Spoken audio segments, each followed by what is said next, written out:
What is up, everybody? It is finally here. We all got what we asked for. Shin Megami Tensei Nocturne Remastered for PS4 and Nintendo Switch, and as of right now, only in Japan.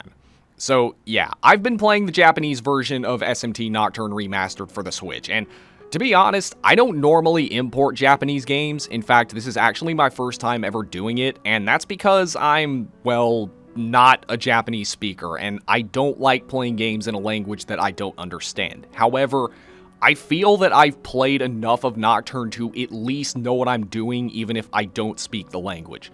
So, I'm sure some of you are wondering what it's like. How good does it look? What's changed? What's improved? And the answer is not much.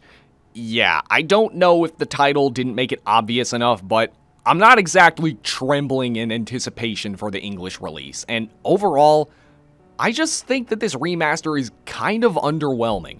First of all, I'm going to address the giant elephant in the room, and that is the delay of the English release. We don't have a set release date for it other than a very vague spring 2021 release, and the first day of spring 2021 is March 20th, so even if the game comes out on the very first day of spring, it will have been 5 months since the Japanese release.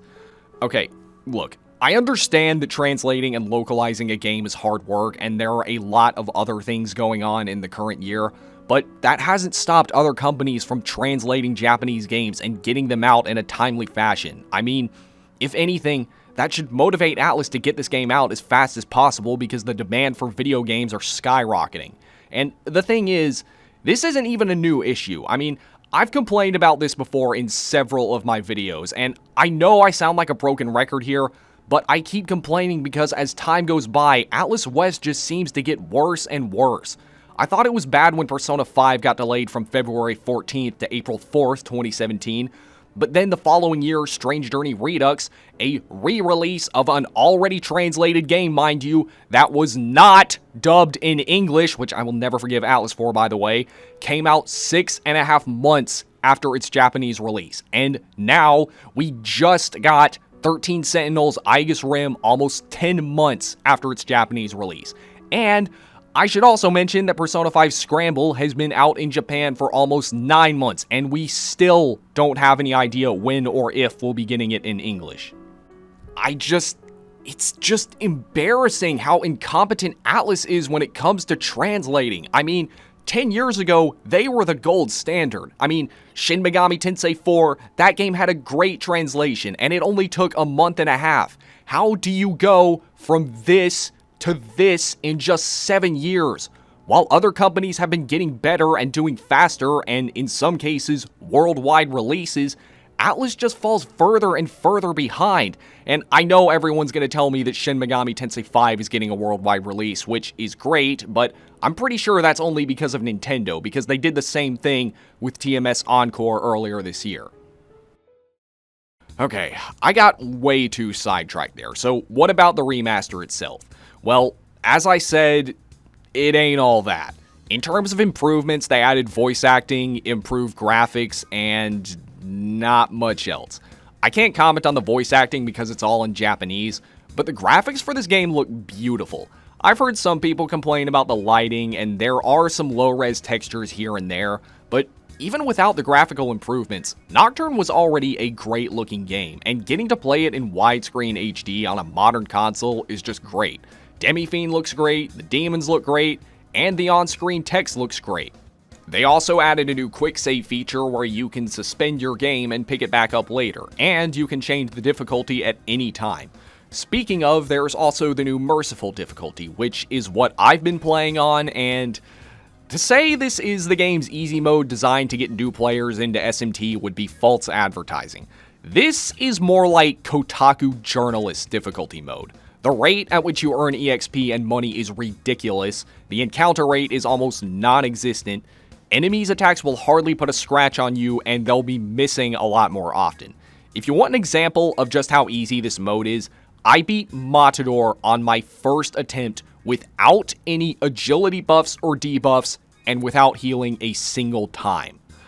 Honestly, If you're new to Megaton, I don't recommend playing on this difficulty. I'd say just play on normal. Only switch to merciful mode for when you need to grind. And sadly, it's only downhill from here. Unlike most disappointing remasters, the problem with Nocturne Remastered isn't so much what they did change, it's more what they didn't change, because let's be honest here, guys, I love Nocturne and have sank dozens of hours into it through multiple playthroughs. But it is not a perfect game, and with this remaster, they really could have ironed over some of its flaws, but they didn't. For one thing, the skill inheritance in Fusion is still completely random, meaning you can't select skills your demon inherits when fusing. May I ask why? This has been a franchise staple since Devil Survivor 2. Why would they not take the time to add this in 2020? It's not like they haven't done it before because vanilla Persona 4 didn't have it, yet they added it in Golden. The navigation is also still not the best. It really would have helped if they added a marker on the map showing you where you need to go, but no such features have been added.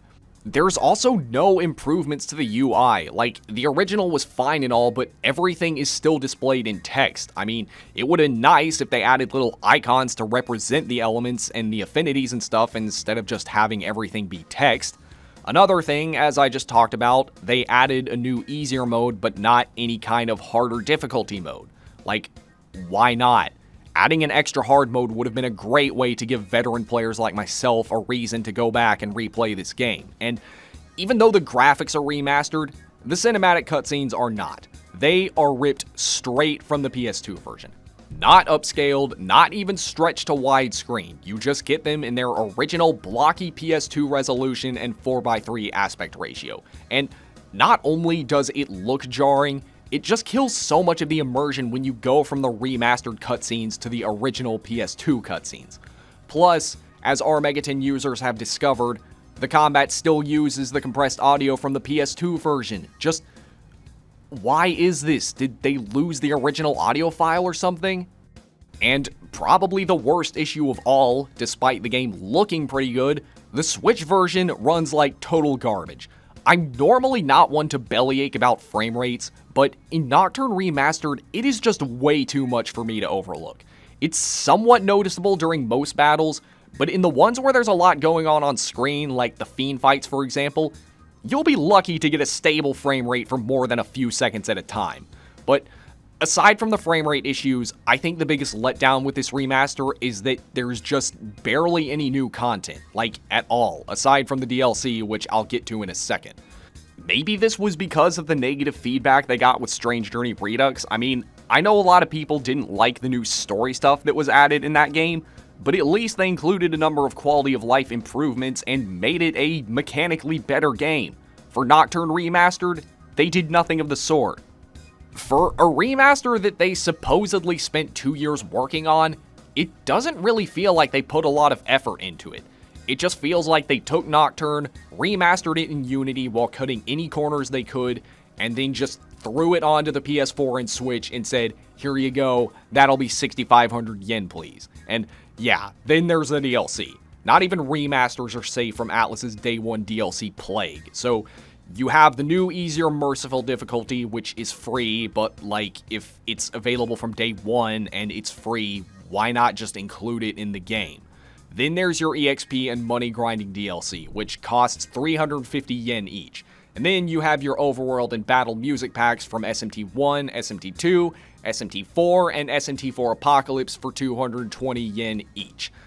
I guess SMT If, SMT9, and Strange Journey weren't good enough for it. And then you have your Dante DLC for 980 yen. So, yeah, thankfully it's not as bad as Persona 5 Royal, but still, this is a remaster. This should all be included in the base game. The only one I can maybe justify being separate is Dante because of licensing fees and whatnot. But 980 yen? That's almost $10 for a character that's basically just a reskin of Raido, and you're not even really getting anything extra. Aside from their looks and animations, Raido and Dante are completely identical, and you can't even use them until the last dungeon. Oh yeah, and that reminds me, for the Chinese and Korean versions, they had to remove Raido because of his clothing being associated with Imperial Japan, or something. I can kind of understand that being an issue, but if the issue is his clothing, why can't they just change his outfit or something. I mean, I'm not normally pro-censorship in video games, but if the only other option is outright removing the content, then I'm okay with it. The last thing I want to mention before I wrap things up is something that was found by data miners. There are lines in the game's code that hint at a Steam release, which would actually be pretty awesome, and would not surprise me in the slightest given the success of Persona 4 Golden. In fact, I'm actually kind of surprised that it didn't launch on there to begin with. Now, I don't want anyone to get the wrong idea from this video. I'm not trying to discourage anyone who's planning to buy the English version. I still think Nocturne Remastered is just as much welcome as it is necessary, because up until now, the only way to play Nocturne without emulating was on the 20-year-old PS2 or the digital PS3 version. Now that it's available on PS4, Switch, and possibly PC, this gives a whole new generation of people access to it, and it will also be the first official English release of the Maniacs Chronicle version. But as a fan who's already played this game a bunch of times, it doesn't really make me want to go back and play it again. And for those of you that weren't planning on getting it because you've already played it, you're not missing much. And another thing is that we don't even know how much this game is going to be when it comes out in English. I mean, 6,500 yen is basically $65, but Japan always overcharges for stuff. If this game were to launch at $60 in the West, then I would say not to waste your money, but realistically, I don't see it being any more than 40. So yeah, that's gonna be it for this video. I really just wanted to give you all my thoughts on the Nocturne Remaster.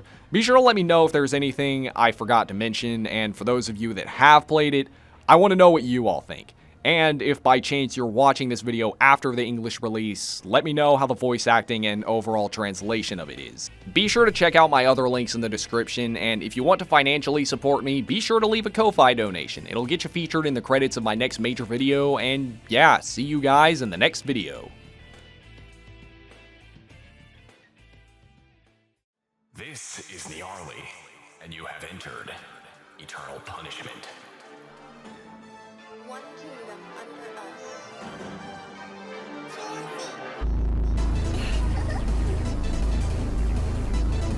Just give up, kid.